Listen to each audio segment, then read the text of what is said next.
The spring migration is inevitable, and anyone spending time outdoors is asked to keep an eye out for whooping cranes. It's kind of a fun challenge this time of the year. Doug Leier with the North Dakota Game and Fish Department is in today to talk a little bit about what we should be watching out for. Yeah. And sometimes people think they're seeing the cranes, but they're not. Right, and it's kind of cool because these are one of the most endangered birds. There's 400 some odd whooping cranes, and they're going to be migrating through North Dakota. We actually had a sighting not too long ago in south central North Dakota. So even though the snow is out there, the cold is out there, you can hear it from some of the robins that are around. It may look and feel like winter, but the spring migration is still taking place. It's kind of triggered by the lengthening of the days. So regardless of the snow and the cold, the birds are migrating this direction, Lisa. It's hard to predict exactly, but if some have already come through, do you have any estimates on when we'll see more? Yeah, and that's one of the cool things is generally this time of year, right where we're at, is when we see whooping cranes from south central North Dakota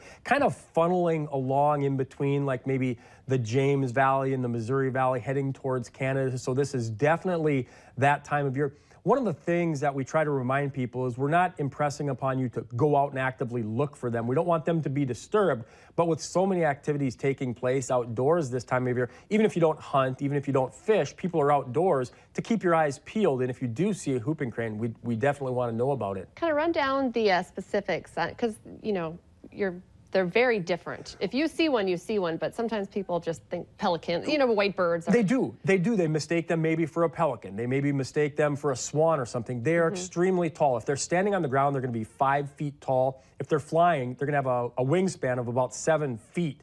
If you see the wings, they'll be white and they'll have black tips on the ends of those. And when they fly with their neck outstretched. It's one of those birds that once you see them, they're unmistakable, but there's so few of them out there, we may get reports that don't turn out to be whooping cranes, but we do ask people to keep their eyes peeled. If they do see one or two, they typically migrate in 2 or 3.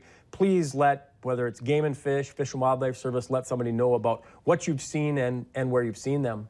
Doug Leier, thanks for coming in today. You're welcome.